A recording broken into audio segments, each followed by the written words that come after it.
Hello, and welcome to Life of a Boss, the podcast, hosted by entrepreneur, public speaker, and mentor, Jason Hardin. This podcast is all about helping audiences create and reach their own definition of success through positive thinking, perseverance, and personal development. Having survived extreme obstacles from an early age, such as cancer, poverty, abuse, family dysfunction, and even homelessness, Jason has learned how to master the art of resilience and defy all odds to become the boss he is today. So, get ready for some serious game and remember to keep an open mind. Now, without further delay, here is your host, Jason Hardin.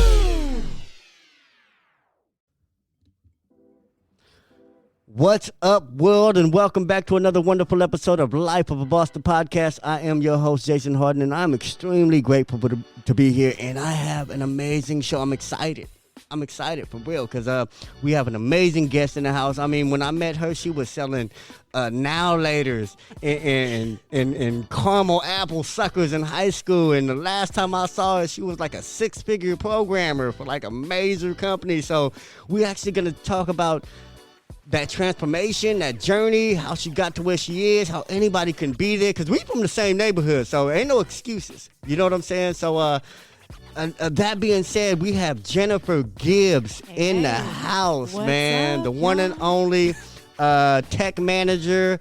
I don't know if you know, she don't look like a tech manager. You know, I expect to see some white guy in glasses over here looking like Bill Gates, but no, she's serious. She's a genius when it comes to them circuits. You know, I don't even know what she do. It's so technical. You know, it ain't even like surface level shit. You know, she builds and creates and algorithms. You know, because I don't know. I don't know. It's worth six figures, so it got to be worth that. You know what I'm saying? You got to do something I can't do. I can do HTML. She don't do HTML. She do something else. So I'm actually not as much of a coder. I know code, but It's not like my wheelhouse. It's actually like program management. Okay. What is program management? Let's start there. Yeah. What do you do right now, Jenny? So right now, I'm a program manager in the tech industry, and I'm in the compliance department. So compliance is huge because you want to make sure that you're adhering to regulations, state, federal, and the company that I work for is global. So there's a lot going on, but I did that in the healthcare industry for 13 years as well. So basically you have a portfolio of programs, and all of those programs require a lot of different things. There's a lot of moving parts. It's legal, it's IT, it's like all the different products that are being introduced. So, you know, part of the program is to make sure that those things are running smoothly and that you're adhering to the regulations so that we don't get fined, so that we can offer our services without a hitch. Wow. Yeah. That's already very technical. You know what I'm saying? But it's incredible because, like, we were just talking, and I always thought, like, tech was a male-dominated field. You know what I'm saying? So I'm glad to hear you say that it's very diversified now. It's evolved. I can always remember, I think back, and you're kind of making me think back now. When I was in college, I was definitely the only girl, and I was definitely the only black person. So I'm aging myself a little bit, but this was 2000. Okay. Don't do the math, y'all. Yeah, don't do the math. I mean, I don't care. I'm 41. Yeah, I know. Who cares? All right. I don't care about how old I am. But yeah, so it definitely has evolved. So I might be a little bit naive to if there were any barriers for me to get into the tech industry, because I just did what I could. I would apply for it. You did your thing. Yeah. And applied, so if there was or wasn't, you wouldn't know. No. You went the avenue you went. Yeah, because as soon as I graduated college, or I knew I was graduating, I just started applying everywhere. Like everything that I've seen on TV, anywhere that I knew was close. I knew I didn't want to commute because I was tired of commuting. Yeah. I was driving to LA, LAX, all types of stuff, and I was like, I want to stay in Pasadena, which is where I'm from. So I started looking at what companies were prevalent in Pasadena, and I just started applying for them, and I got one. Yeah, we have Caltech in here. We have a lot of places where technology is prominent. So Pasadena is very influential. Yeah. It's not a small town that you see a parade from every year. No, it's a major influence. Still not a big town like by size, but it's very influential. You said you didn't see any barriers. So you didn't really, did you ever experience any of the barriers, like being a woman, being black, being young, being all that, like, I'm scared to answer that question. I don't want to piss anybody off. But we ain't saying where she work or nothing, so you don't know that. But if you know her and you did it to her, then yeah, you need to feel bad. So yeah, what happened? I never was aware of it. Wow. That's an incredible feeling. Yeah, it could have happened, and I wouldn't have known. You would. You know Naive what? as I could be. I'm not going to lie. You know what? I wouldn't say naive. I would say focused. And I think when you're focused on a mission or you're focused on your goal enough, you don't see or even magnify your obstacles. Like I didn't even know you were hating on me. You know what I'm saying? I didn't even know you were trying to stop me. I thought that was the business. I thought this just part of the process. And sometimes you don't even notice that. Yeah. So I'm glad to hear you say that. Really? You know? Okay. Yeah, I seriously am. You know, it's funny because when I was going through some stages, and I know we'll get to this, but like through anxiety and depression and stuff that I experienced, I was always looking for this like tragic story. Like what happened to, I would listen to podcasts, be on YouTube, like, I don't have a tragic I don't have that. story. Yeah, I had a relatively normal childhood. Yeah, Did I want to run away? Yeah, every kid wanted to run away because they didn't get what they want. The ice cream truck or the Exactly. candy that they wanted, and my parents were mean and.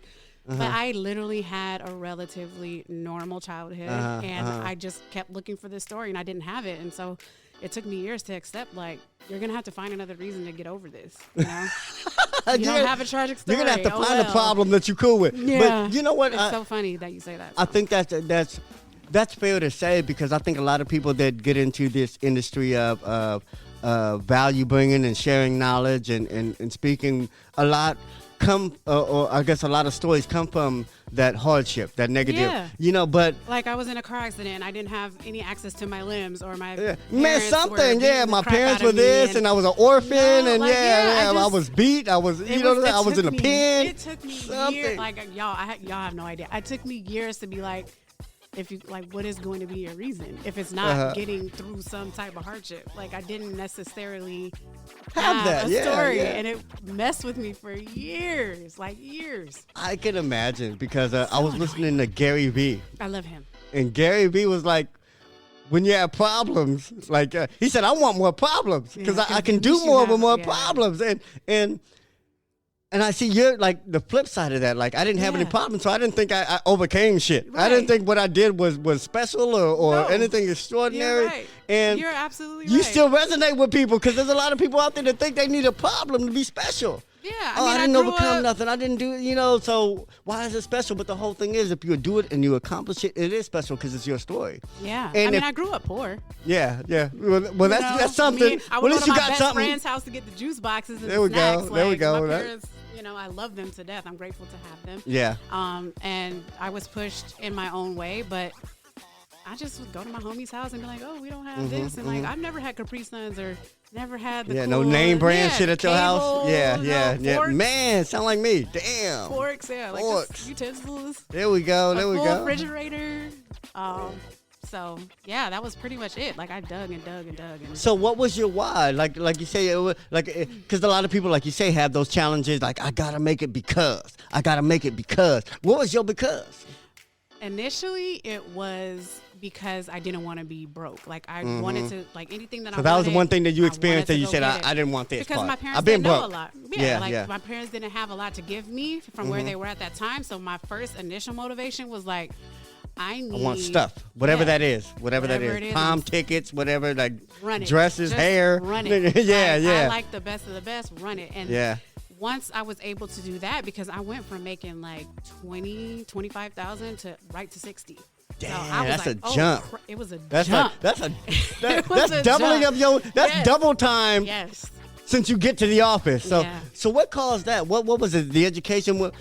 Is it the education that just caused that immediately? Yeah, I think so. And I guess I came in at a time where it was kind of supposed to be an internship, kind of. Oh, wow.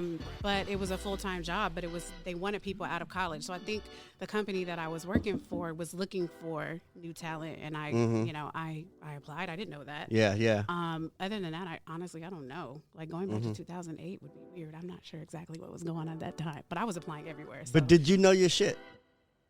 Like because if you were applying and somebody saw some talent in you, obviously several companies did by now, but did you know that you were like really grasping the knowledge of tech? What schools did you go to first of all? I went to DeVry University. See, that's what I wanted to put out there, man. So don't be making fun of DeVry. Not MIT. No, I went to DeVry. Man, she said she went to American Career. No, I'm saying. Yeah, she went to school graduated with little Romeo. Yeah, whoever was on that couch, like, man, get up. ICDC. You can do this. Yeah. Man. And but I had like a B average the whole time I was there. I didn't do anything. Like, I promise y'all, I did not do anything extraordinary. That's the inspirational part. See, that's what I want to talk about. Yeah, well, that is your hardship. You're right. You know what I'm saying? If you're looking for a challenge, say I got here with a Divide degree. I did. Because there's people with MIT degrees that ain't making six figures right now. I'm sure. I mean, you got people that graduate from anywhere. Just because you graduate and have this degree doesn't mean something. You have to still milk it. You have to still play it. And that's what you did. I have a quick funny story. Oh, that's not really funny. I have to send a shout out to my brother. Okay. So your circle is important and who's around you is important, right? Yeah. So my brother Franklin Gibbs. Her brother's a genius. Been on the show already. Yeah. And he handed me an object-oriented programming book. So he was aware enough to be like, let me give my sister this book. And he was like, hey. This before or after Divide? Way before. Oh, okay. Because I went to Divide initially for business. I was just going to go for business. Like, I'm going to just go for something. Like, I'm going to go. And it's an accelerated program, so you didn't want to spend a whole bunch of time learning a whole bunch of stuff. And I was like, let me just go to business. That's general enough. I can do anything with it. And my brother handed me an object-oriented programming book, and I read it, and I was like, okay. And he was like, tell me what you understand. And I was like, I understand that cars have parts. Parts have variations. They have colors. They have this. And he was like, change your major to computers. And I was like, okay. And I literally changed my major in computer and changed your life, and changed my life. So do you think you could have done the same thing with your business degree? I mean, not exactly the same position, but do you think you could have magnified or milked that the same way that you did your degree in tech? Not for where I am now, and the only reason why I would say that, because, I mean, honestly, we'll never know, right? But my thinking is that because I did go back for my master's as well, so I have a master's in business administration. So merging the two, computers and the business, it's like a really interesting niche, at least at the time. There were not a lot of people that can speak the business side. Yeah, you're right. It's still not like that. Yeah, like, it's still like that. He doesn't know how this works, and she doesn't know it. So I was a really good intermediary between, like, hey, this is what the business wants to see. And this is how to do it. Being able to sit with a program and be like, hey, this is how to make it happen. The program. So I did a lot of requirements gathering. I did a lot of meetings. I did a lot of discovery. And I was like, hey, this is how we're going to build the system. Admin.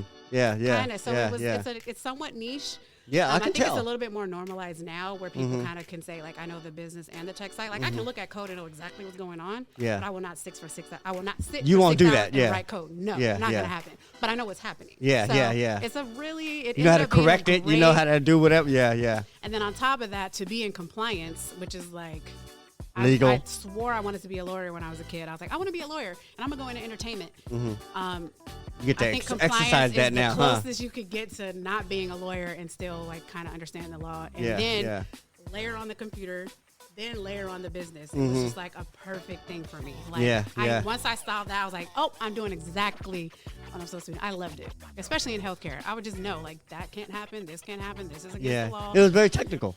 But you were technical in both areas. You were technical in business and with the actual moving parts. I'm so grateful. Like, it's the perfect thing for me. I love doing it. And you know what? You say that more and more people are, like you said, it was more of a niche then, but now it's kind of being more popularized. And is I it think niche? Niche, what is it? Man, niche, potato. Niche. I never say potato. I'm going to say niche from now on. That's definitely wrong. Niche. But what I was saying is, you were saying that it used to be a small market of people that could do that. But I had to make up a role. I had to tell people, like, no, you need a coordinator. I'm sorry, you need a consultant or an analyst, and it was like a business analyst or IT consultant. And it was like somewhere between that. I don't know if that they ever really solidify what their role is across companies, but you'll see that with IT consultant, program manager, project manager. But you see them now. You see them more. I think you see them now, but you'll see them in the job descriptions be kind of like must be aware of certain programming. You'll see a mixture of that, but I haven't looked for a job in so long. I'm not even on the front. Look at you. But I'm so happy. I hate it. When I tell you I have submitted, because I had it in a like the system that I was using to apply, I had applied for over 400 jobs. Wow. Not playing. I was like, I'm finna get this. And I hated it. I interviewed people who were like, they would pass on me. I would get a few. I would take a lateral here and there. I would get a little bump, maybe a little. Nah. It was ridiculous. So how did you find where you're at now? Like it was obviously through those numbers. through hitting like you say 400? Honestly, that worked for the company that I was at for a while. It still took forever. I probably only moved like 4 times in that company, but the company that I'm with now came for me. I love that. You showed yourself. Happy. I was like, how did they discover you? Do you know? I don't know. I love that. Yeah, you don't even know. I kind of want to like go back and ask the recruiter. Ask them, yeah. How did you? What was it about? Like, they was out there scouting. You know, they was out there going to colleges looking for the best new whatever. Yeah. And I was like, this has got to be a joke. And then once I started hearing the salary, I pretty much killed over. Like, what I appreciate. Double my salary again. I love that.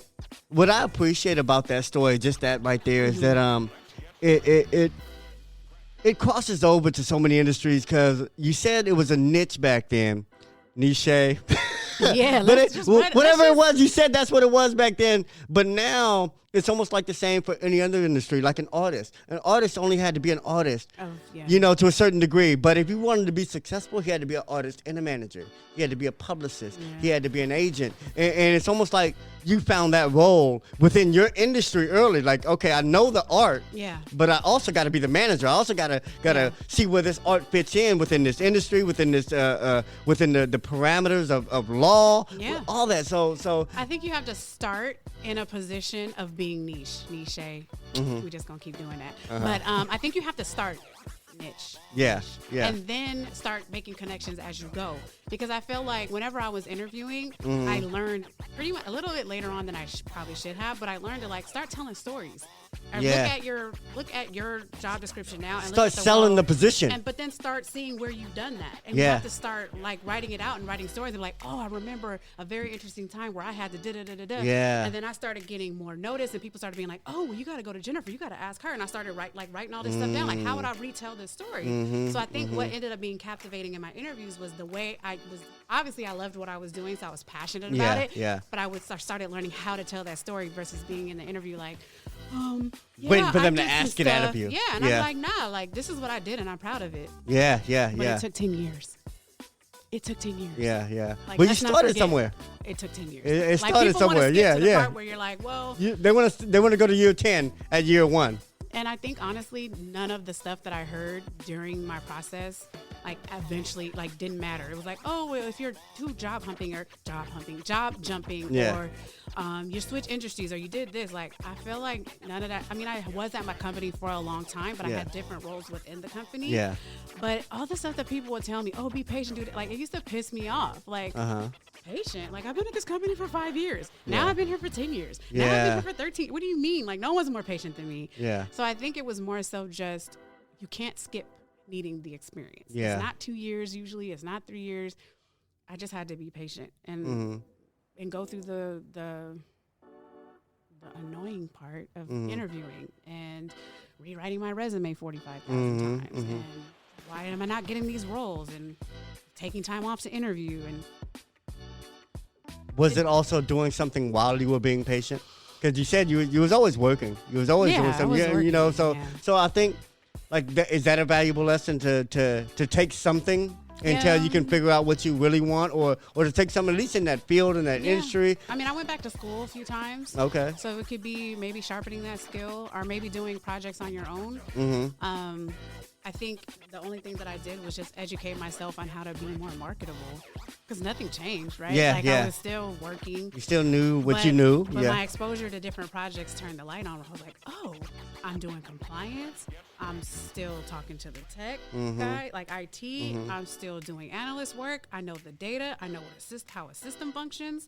And I just started putting all that stuff together. And people were like, oh, like, here's a project. Do you want it? Yes. Now, once the project was successful, I could write about that. And I could, you can sell it because you're done with it. I mean, sell it in a sense of, in a sense of this is what I can do. It just comes, like, I think, again, I might be repeating myself, but I think it just comes down to you can't skip out on the part where you gain the experience. Like, looking back, the job that I have now, everything the 13 years before it had to happen. It applies. It had to happen. So I'm grateful for it now. Hindsight is, 2020. Like I can appreciate it now, but at the time I was miserable. I'm not even gonna lie. I was this isn't enough. You were zoomed in on that situation and you didn't see the big picture because it hadn't happened yet. No. So it's kind of unfair for me to say like, oh, just wait, because I kind of hated that advice too. Yeah. But honestly, it just takes time. Like Yeah. if you read about millionaires, billionaires, people that have changed the world, it took them decades. I can't remember what book I read, but it stood out to me where a guy was building a bridge, and I think he got hurt while building it, and he rented a place and watched the progression of it from a wheelchair. And was still trying to project manage or something. And I might not be getting it 100% right, but I think he died before it was ever finished. And it made me realize, like, you might have to die before it's ever finished. Like, but that's the the drive you have to have towards that vision. Towards it. Like, it doesn't matter. You still care about the vision no matter what part you play in it now. Like, you're still doing it. Yeah, I was like, man, my mindset, and I wanted to shift to that. Overall, everything was about my mindset. Everything. Two things I want to point out. Like, first, it was the fact that being patient. And we just spoke on it. Like, being patient. I hated that word. People are like, oh, it's fine. Like, but I think what we skip, and when we talk about being patient, is what are you supposed to do while you're waiting? And I think people just don't like the idea of, like, waiting, like especially impatient people. And that's what I wanted to say. What did you do while you were waiting and you were educating yourself? You were practicing what you were doing. You were definitely reading. I called my brother every other month. I'm sure he could probably attest to that, where I would just be like, bro, what am I doing wrong? Can I hire a recruiter? Can I get somebody to do my resume? Like, what is going on? Yeah. I literally tried everything. And you were trying, and I like that you had that vision for that major position, or that position that you were really qualified for, to where you would need to hire a recruiter. Because a lot of us, when we think about jobs, we don't think about recruiters. Like, she took it like a sports, like an athlete. Like, hold on, I got to get a better agent around here, man. I know I need to be on the team. I want to be on the Lakers. Like, come on, man. You know, like, the Lakers looking out good. Like, yeah, I'm awesome. Damn it. But I think that a lot of us don't see what we do on that level. Like how you said, you actually created the position and you sold the position eventually. It didn't exist. And I think some people out there, like, what they do is valuable. What they do is, like, very irreplaceable, but they don't know how to sell that niche. And if they get fired right now and somebody else comes in, they're going to fuck it all up. You know what I'm saying? So how do you sell that irreplaceability? And I think that's what you're talking about right now. Like, hold on, I understand this part, but I understand this. And you need somebody that understands both. Yeah. And a lot of companies don't see it until you introduce it. And that's why I think that's so important, is to have that confidence in what you do and sell that. Don't try to fit in to what somebody wants. Make them want you. See the gap. Yeah. So it's funny. I always say it's funny you say that. So take a shot every time I say it's funny you say that. But a friend of mine is in the industry, is in a particular industry right now, and he's been kind of telling me about some stuff that's been going on. And I'm like, oh my God, this is like a write your check opportunity, bro. Like going on in the evolution of technology, whatever. Huge gap. Like, do not let this happen. If you can just stick to the script that I'm about to give you a year from now, you're going to change the whole game. There's so many gaps. You need to start working out the processes. You need to start interviewing people. You need to figure out, like, what is going on from their perspective, and then write the solution. And hand it to them. Be like, hey, I need $50,000 to build this up, and I need a raise. Yeah. Like, start seeing the gaps. I'm like, this system is broken. And it's costing y'all money. Yeah. So if you can prove that you can fix it and prove that you can save them money, they'd be ridiculous not to give you the opportunity. So it's stuff like that. Like, you got to start making connections. How important is it to be outspoken? Because to do any of what you're talking about, you got to be outspoken. And to be that, you have to be confident. What gave you the confidence that you have in what you do? I'm the opposite of outspoken. Really? And even has she been outspoken on this interview? She's the opposite of her brother, man. I got to get information out of him. He answers the question and shuts up. Yeah, he does. She got stories. He's you know what I'm saying? Man, he's a genius. That's what it is. He's very technical. I don't think he knows how to. I don't know. He's technical. Yeah. He's like, it's not. How can I explain this in a way? No, this is what it is. Dumb it down. Now, if you ask him a question to follow up, then he'll answer. But it's just like, this is what it is. Yeah. No, I can see that. Jenny's different. Opposite of, like, my confidence wasn't there. I wasn't assertive in any way. I was very much like hey, let me sit at my desk and da-da-da-da-da. I think it came later on where I just started, it hit me like, it's so sad though, but it took maybe 19 years where it hit me. It was like, I know what I'm talking about. That's what it comes. Yeah, that's when it and comes then from. They need me. Yeah. I've been here for 10 years. Yeah. I know each system that they're talking about. I'm not just Joe Schmo no more. I'm sitting in meetings like, it doesn't work like that. Yeah. You know, I'm talking about it. And now I'm like, oh, crap. And then people start to appreciate that when you say it. They had to go through me. Yeah. Because they're like, Jennifer's the only one who knows. Wow. So that's the upside of staying at a company for a while, because I knew the data like the back of my hand. I'm like, oh, I know what system that touches. Like even today, like sometimes it's still, I'll be in conversation. I'm like, oh yeah, and people are like, I'm like, yeah, it's still in me, low key to you see know. That you have that vision for that. Give me a data set. Tell me the systems that touch it. What are the integrating systems? Who's using it? Who takes data from who? I'm like, oh yeah, this is what the problem is. Y'all talking about, y'all call it this and y'all call it that, but it's the same thing. It's the same shit. Stuff like that. So when you weren't confident, where were you? You know, I mean, because you were still working in the system. You're still doing that job. So where were you, like, physically and mentally? Like, were you in a position you didn't like and not liking the job? There were times there were times where I was just, I think a part of it was like depression started setting in because I had different expectations of life that weren't happening. So I think I was just focused on. And you had expectations while you were not confident. Yeah, I see. I see the conflict. Yeah, like I'm supposed to be somewhere else, but I don't want to go get it. Yeah, you know what I'm saying. But so that's awesome. So I guess the confidence filled that gap.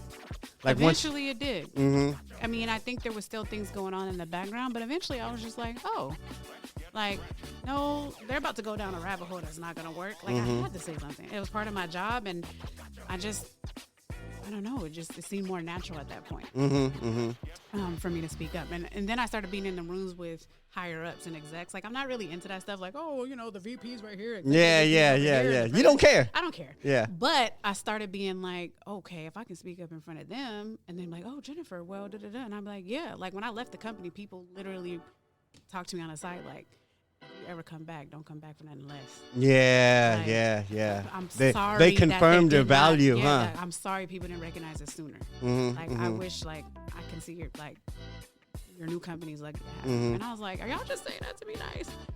But I think I might have left a little bit of a mark. At any point, did you want to quit? Yeah. Quit? No. I said yes. My knee-jerk reaction was yes. But it wasn't quit. It was just frustrating as yeah. Like I don't want to do this, but I'm not going anywhere. Like quit what? Like there was nothing to quit. Like I need to eat. Like, did you ever think about changing directions in like what you like your career, like what you wanted to do? Like I'm not gonna do tech no more. No, I need to. Yeah. I mean, honestly, I tried to stay within, at the time, healthcare because I wasn't technically in tech. I was in healthcare. Really? But there was a tech sector. So I kept trying to get into tech health. But then I realized, like, oh, I'm more valuable on the business side. And they need tech. So once I kind of realized that, I settled into that it was going to be tech. Once again, that little niche right there. Yeah, niche. Healthcare, tech. Yeah. It was healthcare, tech, a nice little combination. And then, again, I think I might have mentioned it. I put compliance on top. Once compliance hit it, I was, like I said, I knew. I was like, oh, yeah, this is it. Compliance is where it's at. Out of all that, what is the one thing you did that you think took you from where you were to where you're at now? Like what is that jump, that leap? What do you think that move is? Like, was it the confidence? Was it the position change? Like, what is it that kept you, like it took you from making 20 to 40 and then upwards? You know what I'm saying? Because $40 an hour still ain't six figures, y'all. So if you got to calculate what she makes, you know what I'm saying? So don't do that. Don't do the math. But seriously, what was that one thing, or is it one thing? I would say mindset shift. And I gave up. I love that. I gave up from a perspective of like, I'm not forcing this no more. So I'm going to just work on me. Like, I'm going to just do me. My God. That's what this podcast is all about. Giving up is low key like the best thing you could do. It's like you get a lot more control when you're like, oh, I don't have to do that or please anybody or fit this mold. It's like, I'm going to be me, and if nobody likes it, okay. Like, oh, well. So when you say give up, it's like giving up on pleasing people, giving up on fitting a certain mold or fitting a certain position and, like you say, being yourself.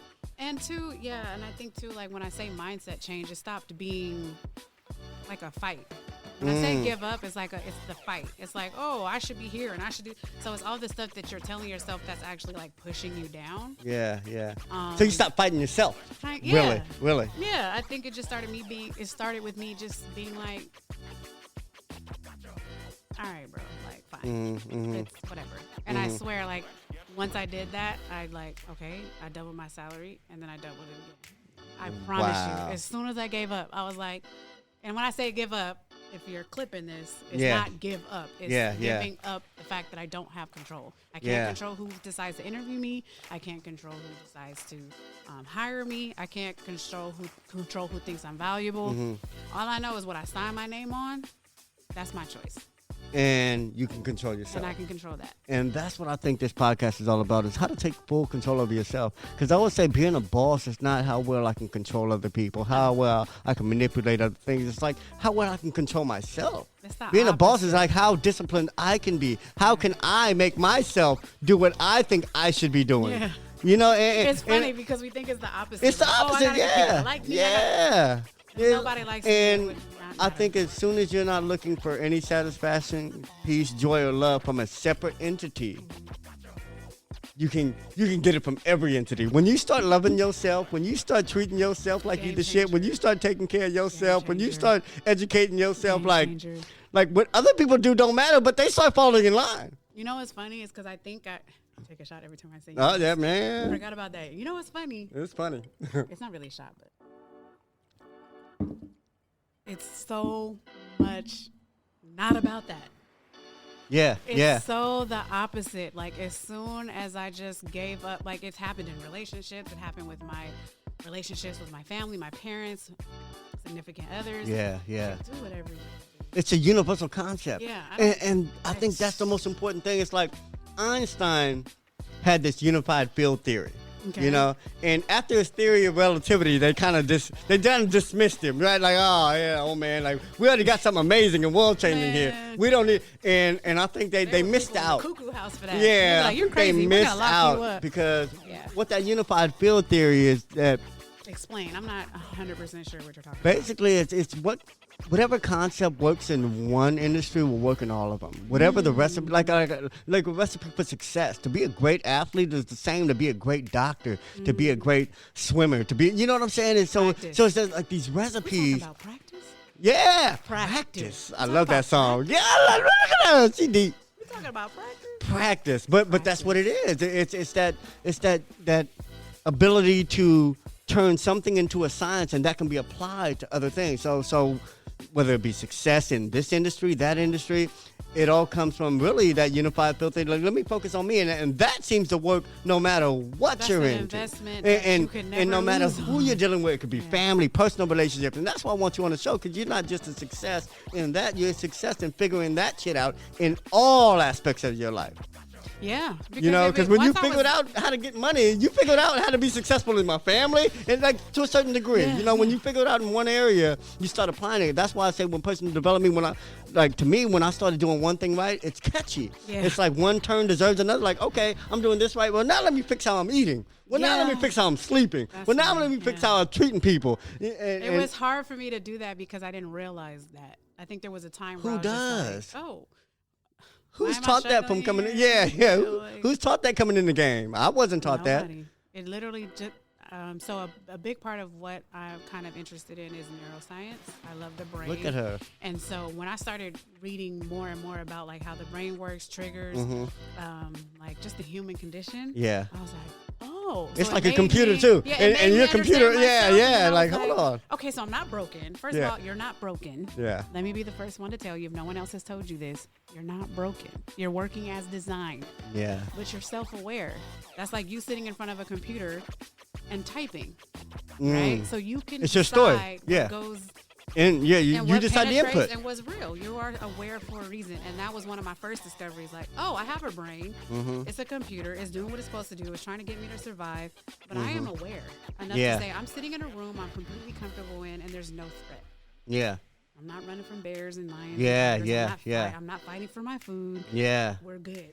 So I had to start telling myself, like, hey, we're good. Like, I still have anxiety sometimes, and I'm like, oh, wait, I'm good. I'm just driving the freeway. I'm just headed to the homie house. Yeah, like everything's fine. I want to touch on that real quick because, to me, that's a lesson in appreciation. And I always say, once you're able to appreciate everything, it's even the smallest things, you know your advantages now. Like as soon as I appreciate, okay, the sun is warm, it's daytime. Now it's like, I can use this warmth in daytime to do all that. You know what I'm saying? You start to figure out how to use it. But you can't use anything in the right way if you can't appreciate it. Yeah. If you don't know what you have, how are you going to use it to your advantage? So to me, it just seems like that lesson of appreciation did that. You know what I'm saying? Awareness is key. I love it. Awareness is key. Like, I love it. You know, where I would, oh my gosh, like the gas that I put into my car, like someone had to risk their lives to put this here. Or just anything. Yeah. It can be anything. Man, well, you know what? I was listening to Jim Rohn, and he has this. You like that? I love him. Man, and he's old school, and he speaks very well. He's like a storyteller. Do it now. Yeah. What are you doing with your life? One thing I love about him is he has this track or this message called "What Makes Me Wealthy," and he said he was doing a speech on it and about what made him wealthy, and he talked about, just like you said, he talked about the plane I took. Like, I didn't invent that plane. No. The courts, why I get cases settled for me. I didn't invent that system. Yeah. And basically he was talking about all the things you didn't create that just serve you. Yeah. Like all this, my car, like you say, the gas, that was somebody's entire life mission to make the gas and the car work. Yes. And now you just use it like you don't think about nothing when you flip a switch. Man. And it's so funny. You want to know, like, and you probably know this, but the deeper level to that. What? That I had to understand, because there was so much going on with my depression and my anxiety or the anxiety I experienced. Of course, correcting. My therapist calls that dialectics. Ooh. So let me fix my dialectics. I love that. I love that word. We're going to Google that when she leaves. We're gonna cover that. Dialectic. Dialectics. That's just to be on the screen. Dialectic. Yeah, when you edit this, you might want to go to this clip. Yeah, so what does that mean? Dialectics, as far as I understand, is the stories that you tell yourself and the way that you repeat things back to yourself and what you say. Narrative. The narrative is kind of a dialectic from what my therapist said. I've actually never and that makes perfect sense. It's a dialect. Yeah, it's dialogue. Dialect, yeah. What are you telling yourself? Yeah. Okay. And so, you know, I would always be in my therapy sessions like, well, this and that, and I don't understand this, and I don't understand that. And he asked me a super pivotal question. He was like, what if you never find out? What if you never know? Then what? And then what is your life going to be like? What's happening? What? And then I think a part of some other things that came, and I'm paraphrasing a lot, but and then I realized, speaking about gas, electricity, like a lot of things around us just work, and we don't know how they work. Yeah.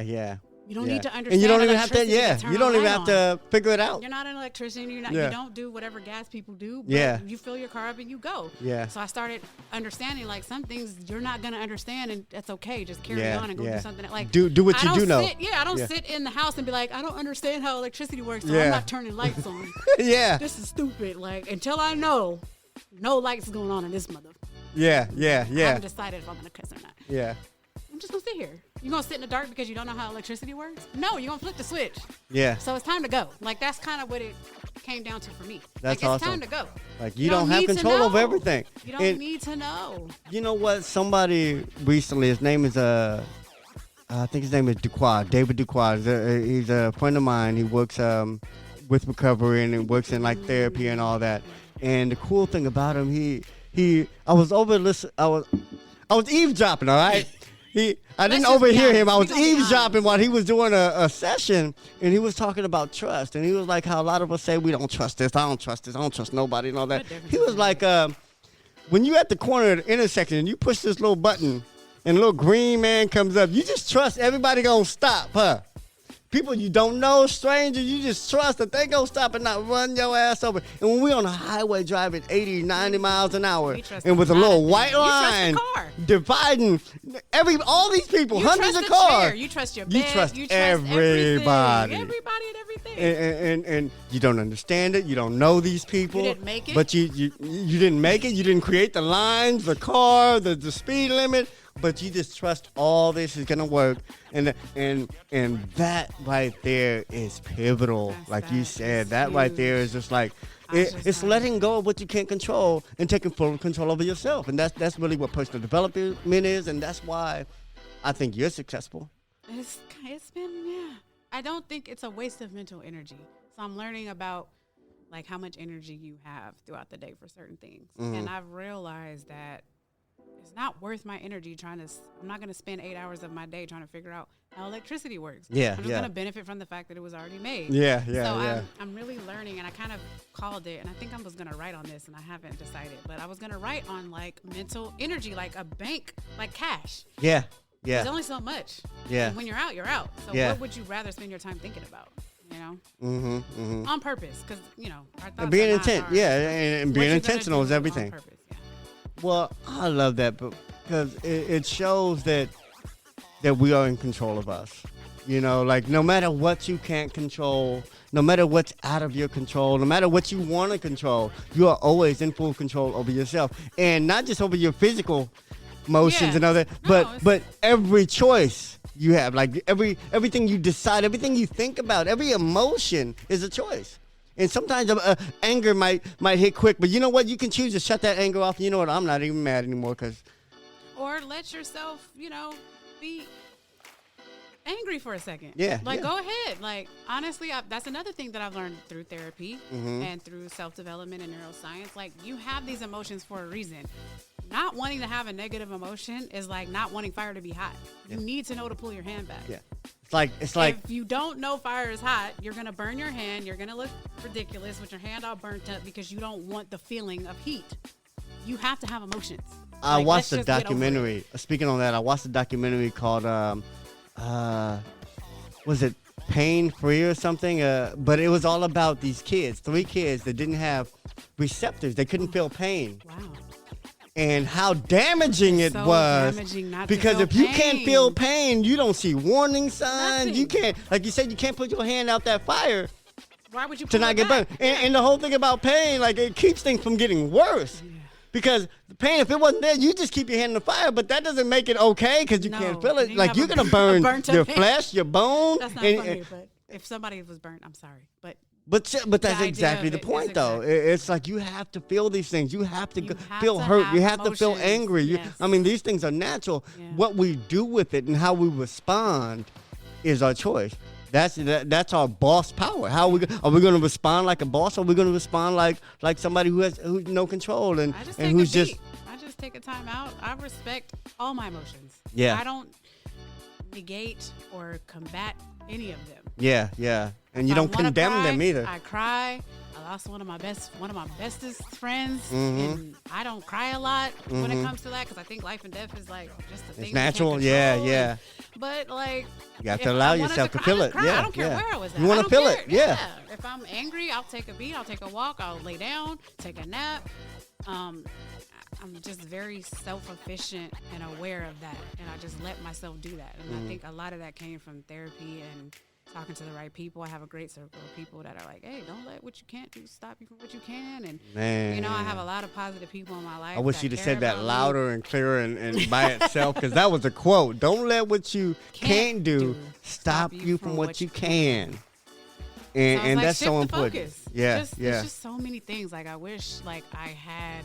Like, a part of me wants to put this into an order because I've read so many different books that touch on it in so many different ways. So it's like collectively what I've learned from all the podcasts and all the stuff that I've watched. Yeah. You know, nothing new is under the sun. Yeah. Not necessarily, but it's also learning that, and again, I haven't read one book where it didn't take somebody 10, 20 years to develop what they have, or I've been working on this book for 5 years, or this company I failed first and I blew $1 million and then I made $100 million.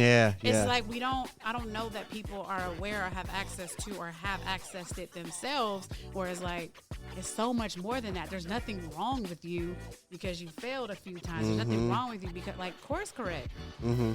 Course correct. Like when a plane takes off, it goes like this and then they and it's a complete different direction. Like it just and the little movements too. Like it's little small Atomic Habits. I love that book. I know you do. I love that book. Yeah. We talked about it. Too. Really? The brain guy. Yeah. The neuroscientist. Andrew Huberman. Huberman. Google him. Yeah, if you want to learn about the brain and all this other stuff. It's deep. He's so sciencey. Anyway. I remember I dated a girl a while ago, and she said, get this movie. She said, watch this movie. And it's called What the Bleep Do We Know? What the bleep do we know? Netflix? Because I haven't seen it. Yeah, man, it's an old school movie. It's like a documentary kind of, but it's not. But it is. Mm-hmm. It's all about neuroscience. Neuroscience. Yeah, neuroscience and thinking and all that stuff. But what I appreciate about it, it was all about understanding. You know, do we understand what we don't understand? Do we understand that what we know is what we focus on and what we don't know? You know what I'm saying? So it was all about that. But I appreciated it because it was kind of a litmus test for her. Like if he can't understand this, if you know what I'm saying, like dating somebody, if they don't know this song, I ain't fucking with them. You know, they too young, or they too old. They don't have an iPhone. Exactly. I don't know about that. I'm on Android PC, but that's what I'm saying. It was like a litmus test. So sometimes that is the foundation you want to start at is understanding. How healthy is understanding, and do people have it? You know. What part of understanding, tell me a little bit more. What well, do you mean? Self-awareness. Mm-hmm. You know, self-awareness and knowing what you can control and what you can't. And like really, because one thing you talked about that we keep talking about is mental health. Yeah. And that's one thing that we talked about in so many ways, but we haven't said the word mental health. Well, yeah, mental health is important. I was going to therapy every week. I'm down to twice a week. I mean, twice a month now. Damn, down to twice a week. I was 4 times a month, so once every week. Uh-huh. Now I'm at twice a month. Other week. Yeah. Yeah. And it started. I was in denial. It was a lot. How important is mental health? Because we talked about it. And we explained how important, but just to address mental health, because a lot, like you said. So many times it starts with a mindset. Yeah. Being a boss, being a success in anything, it starts with a mindset. And I think that's what this whole podcast is about. How do we develop that winning mindset? And that mindset is mental health. And part of that, so this is interesting because what my therapist did initially, which I love my therapist, so whenever you get one, definitely make sure that you resonate with that person's values, with how they go about and how they approach mental health. And one of the most pivotal things that he did for me was he broke down my need to be successful first. It sounds crazy, but he broke down what that actually meant. Like, what do you want to be successful for? And what if you're not? What if you don't wash the dishes? What if you don't clean the house? Then what? What if you don't get it done? And at first it was like, okay, now you're just making me lazy. Yeah. Because I'm not doing nothing. Yeah. But it started from a place of, you hit snooze on your alarm. You didn't get out of bed first thing. You didn't work out this morning. You didn't do your facial regimen. Yeah. You didn't whiten your teeth today. Yeah. You didn't do your hair. You've been in the house all day. I work from home. You didn't go get some sun. Like, it was so many things that I could say I didn't do. And he would just be like, well, what did you do? I'm like, well, I did do it. I'm like, okay, how does that make it? I'm like, okay. So it broke down the need to be successful first, because I think it's such a projection that you don't really understand what you're trying to be successful for. So just to stop you right there, was it healthy to have a need to be successful? Does everybody have it, or do we all have it and don't know why? Like, I think it's. What I got from the experience was that it wasn't about being successful. It was about being enough. Yeah, wow. Yeah, wow. And once I was just like, whether I do it or not, for you, whether I wash the dishes or not, I'm enough. Whether I write a 6-page essay, whether I write the book, whether I start the podcast, whether I start the business, whether I am loved, whether I'm married, whether I have kids, whether I have a boyfriend, whether I have a job, whether I have, no matter what, I am enough. For you. Like, that is the basis of what you have to start with. Like, you have to be in love with yourself and who you are before you can ever tap into success. But I mean, some people, they can kill themselves getting it. No, hey. I just didn't have that. Like, again, it ties back to what I said when we opened. I didn't have the driving factor, in my opinion. Yeah. I didn't have a reason have to be struggle. successful. Like, what was my reason? So when I was like, oh, it's me.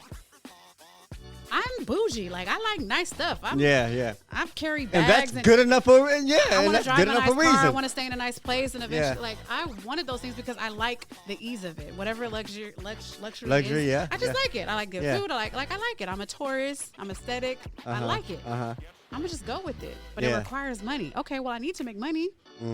Okay. And, like, it just started being like, I'm going to have to work. Just okay, breaking but it down. Is the journey going to be annoying, or am I going to start figuring out how to love it? Yeah. And then it started being like, okay, well, if you like nice things, there's nothing wrong with that. No. If you want luxury things, there's nothing wrong with that. If you're willing to pay for it, cool. I was willing to pay for it. Yeah. So it wasn't about that. Yeah. Because none of that stuff mattered when I was laying down and I was like, I'm not really happy. My back hurts. I'm fat. I'm sorry if that's a trigger for anybody, but I was overweight as hell. Like so many different things where I was just like, this isn't working. It doesn't make no sense. I want to be successful. I'm not getting whatever that means to me right now. So again, my therapist broke that all the way down. Got me all the way back to bare bones where I was just like, oh. Well, you have to rethink everything you thought or everything you believed, right? So success for me kind of came later, and I've been with him for at least 5 years. So he's kind of been through this journey of me getting a new job, so I think it came down to just like whether or not I do whatever, insert here what that thing is that is holding you back, that you think if you don't check that box, you're not worthy of whatever comes next, is not true. It's just not true. Yeah. It's not. I love it. Final thoughts. What advice do you have for those who were where you were? You know, maybe not teenage years selling now laters and suckers. Kind of was always in me, huh? But I love that.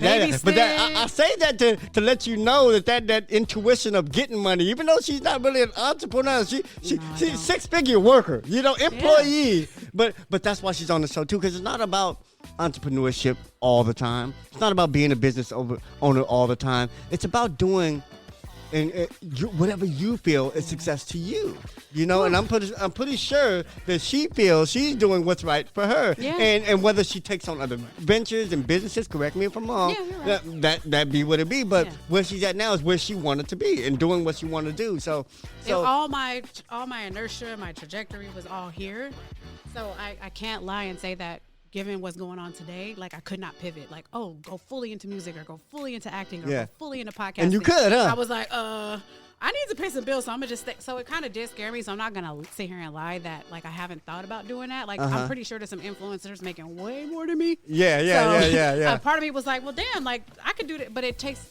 At the end of the day, it takes just as much effort to be an influencer, to work somewhere, to start a bit, like whatever that means. It's all a science, and you're gonna have to certain things, break something down and work a process, whatever it is, to get clean, to get money, to get successful, to be an athlete, to get a championship ring, whatever it is. Yeah. There's a process you have to break down, which is what brings me back to that unified skill theory. Yeah. Processes. Yeah. In my book, I talk about it: habits, routines, processes, and systems. And you know what I'm saying? So on that neuroscience tip. So if you want to go down the rabbit hole on that, neuroscience, habits, all of that stuff is all mental. It's all mental. Everything is mental. Yeah, that's where it starts. Nothing's happening on the outside. So. That's where it starts. So you said final thoughts. I'm sorry, I derailed that. No, the final thought is like where should somebody who's where you were, how can they get to where you are? Like you say, they might have not had the struggles. They might have not had all those my life wasn't that bad. You know what I'm saying? So how do you get somebody like that to want more? Or to know that they deserve more, that there's more out there for them? Well, I would say that all the work is internal. It's mental. It's all about you. So I would definitely say I wish I would have kind of started with a therapist sooner. Like there were signs of depression, and my doctors and my the people that were caring for me from a healthcare standpoint was telling me, like, hey, you're showing signs of depression. I was like, whatever. I just want what I want. There's nothing wrong with that. Yeah, there's nothing wrong with There was me. a lot of denial. So nothing wrong. So, and again, getting the right therapist and going through that mental health journey. And I put on weight, and I was just unhappy, and I was just like, and whatever relationships, are just like not really aware of my place in the world and my place in my life. So I think I would say, go down the rabbit hole of self-awareness, self-development, neuroscience, again, having the therapist, the law of attraction. Those are some things that I will forever pick up and read. Mindset, I'm reading Carol Dweck's book right now about mindset. I'm reading another book about focus. Like whatever is going to enhance the way that I was thinking and open up my mind to other possibilities. Like, well, wait, okay. And then again, it kind of helps me realize that I'm not broken. Yeah. It's so funny because a lot of people, not a lot, but a few people have hit me up and I said, it's so funny. Sorry, I'm going to have to pause for that. People still to this day think they're the only out, y'all. Sorry. Yeah, it's so funny. To this day, people still think they're the only ones going through what they're going through. You know why? I'm not. You're yeah, not. Yeah. And educate yourself. Watch YouTube videos. Like if you're interested in something specific, go down the rabbit hole on that. Take notes, write things down, make correlations. Like expand your mind. Yeah. Open up your mind and your relation to it. Like you're separate from your mind. Yeah. So one of the first books that I read that I would recommend for anyone is As a Man Thinketh by James Allen. I believe that's what the artist is. Author. So Think Like a Man was one of the pivotal books that I've read, and then The Untethered Soul. The Untethered Soul. Michael Singer. Don't quote me if that's wrong. I'm sorry, but The Untethered Soul. There are a handful of books, but I would definitely say start with that. Think and Grow Rich. Think and Grow Rich. I think everybody knows that. Yeah. Money and the Law of Attraction by Esther Jerry Abraham Hicks. The combination of those books is a great start. That's where I started, and it just grew from there. And I picked up any book about psychology, the brain, anything. I want to read it. Psycho-Cybernetics. Can't think of the gentleman's name. Wow, that that's wrote neat. that. Man, listen. And then you'll see it intertwined with everything that you're dealing with. You start to see again. It's relevant. It opens your mind. Relevant. It's relevant. It's not like you said. The science of it is you can paint that brush across everything that you're doing, because it's even how you deal with the relationships. Like I have no connections to control. I don't care. Yeah. Just a lot of stuff where I'm just like, all right, cool, do whatever. Yeah. Like I have my free will, so do you. Like so many things that we can go into. Like I feel like this barely touches on how expansive all this talk can be. Like I could go on and on, but definitely just start reading, start educating yourself. Ask questions. People that you trust, have a small circle of people that you trust, people that give you good advice, stuff like that. And then I have a great quote, I think, I can't remember where I heard it. I would pay credit to where I heard it. But it's like the most perfect thing that like humbled me. What is it? The only situation where you start at the top is to build a grave. Ooh. Dig a grave. Ooh, The only Google time that. you start Wow. at the top is to dig a grave. Like stop trying to start at the top. Yeah. Just relax. That's so It's gonna deep. be all right. That's Hold on. so powerful. Hold on, we're going home. Yeah. It's all right. You're gonna be all right. Don't worry about it.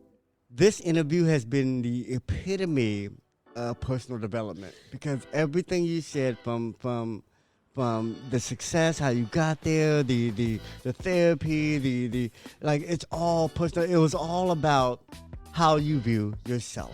All about it. And that's where it starts. That's where it ends. That's where the shit's in the middle. You know what I'm saying? It's all about how you think and how you view yourself, and what do you do with that.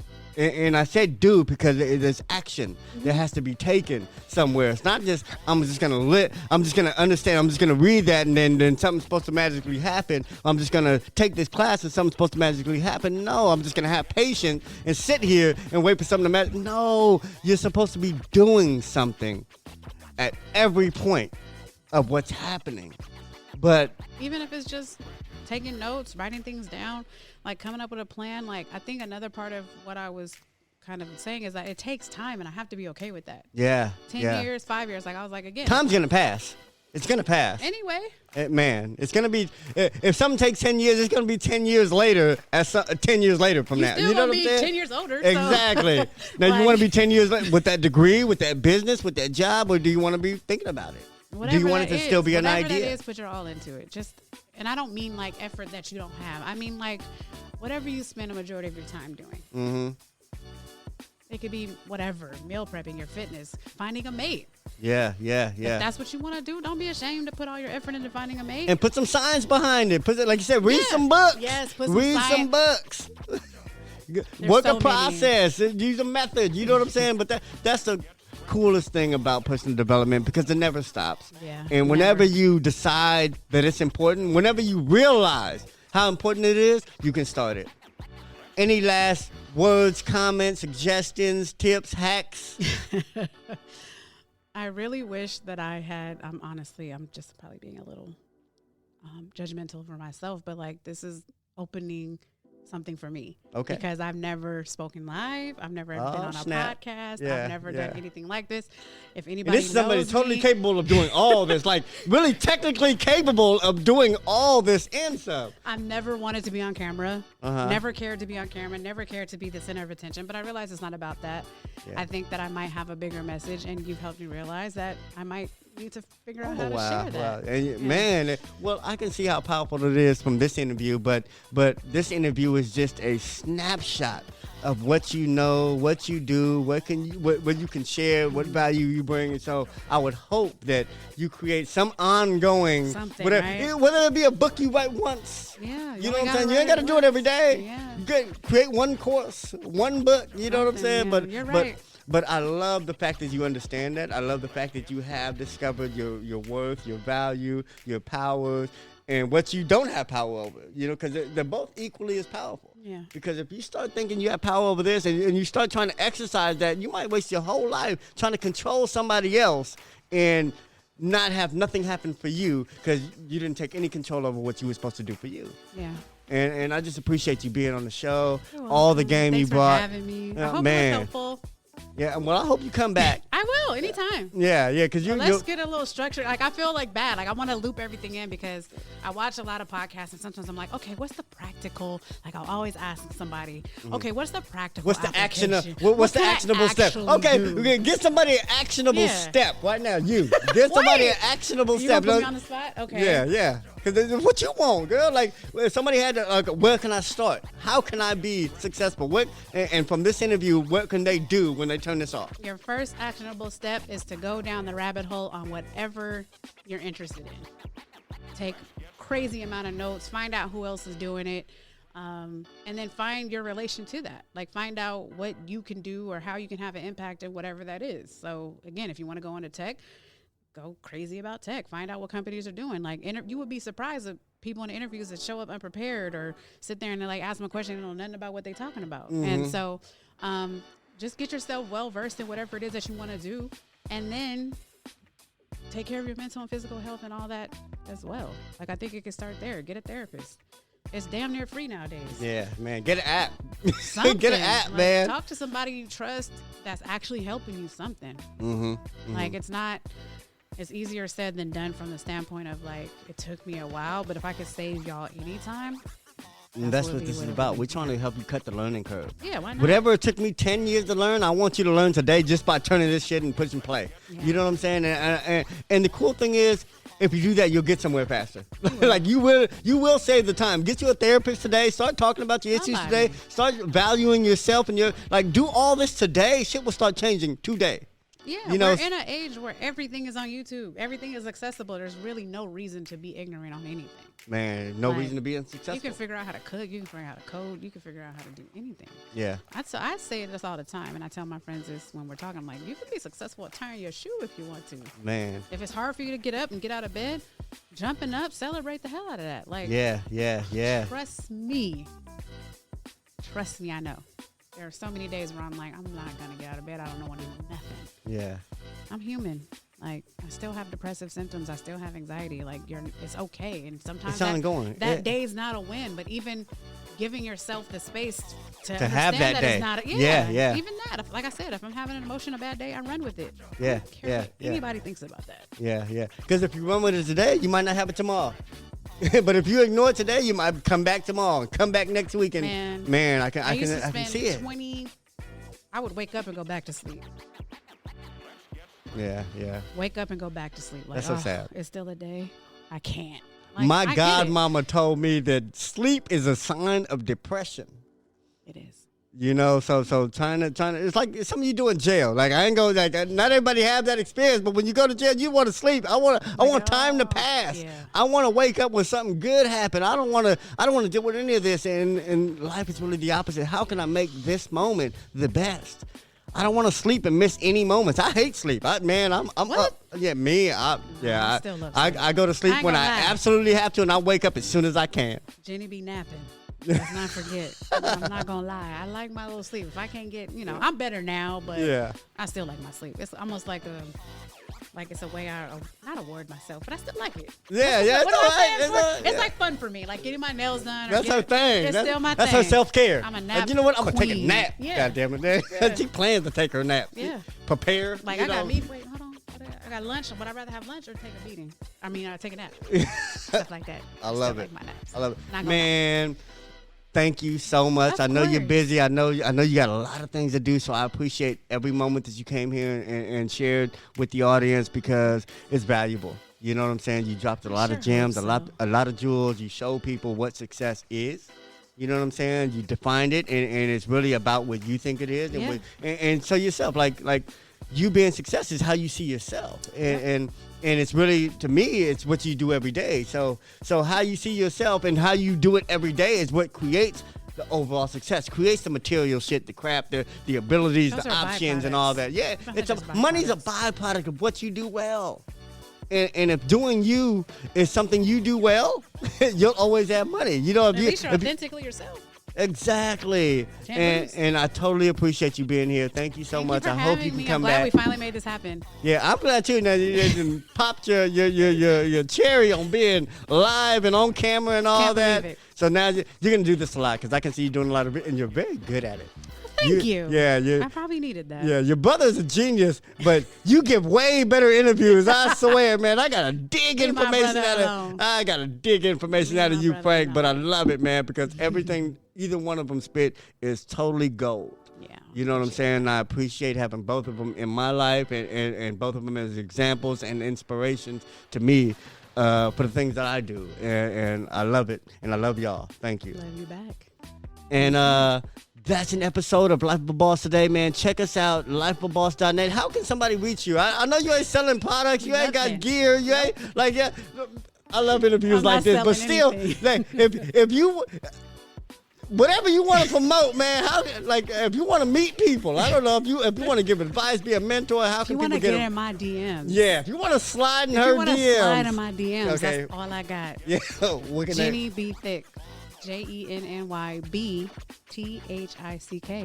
Yeah, Instagram, TikTok. That's DM bait right there. Yeah. Valentine's Day is coming up. Oh my man! Might need a little something in my inbox. There you go. But you got to come correct because there's nothing you can do for her that she can't do herself. So yeah, you got. Should we turn relationshipy? Because I got a lot on. Man, well that's the next time. We're gonna talk about that next time. But I love y'all, and I'm glad you came, and you dropped a lot of gems, and I appreciate it. Thank you so much. Hit me up if you need anything. Hit her up because she knows a wealth about a lot of stuff. Let's get your resume together. Let's go.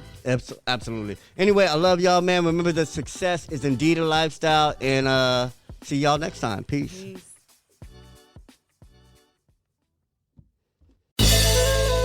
Did anything stand out to you in today's show? If so, let us know. Your questions, comments, and concerns are important to Jason, as he is determined to always deliver to you only the most impactful information and content. Until next time, please subscribe, like, comment, share, and leave a review whenever possible. You may visit lifeofaboss.net for more episodes and great resources to help you become the absolute boss that you were meant to be. You can also follow Jason on Facebook, Instagram, and Twitter at Hardin. Thank you. And to never forget that success is a lifestyle.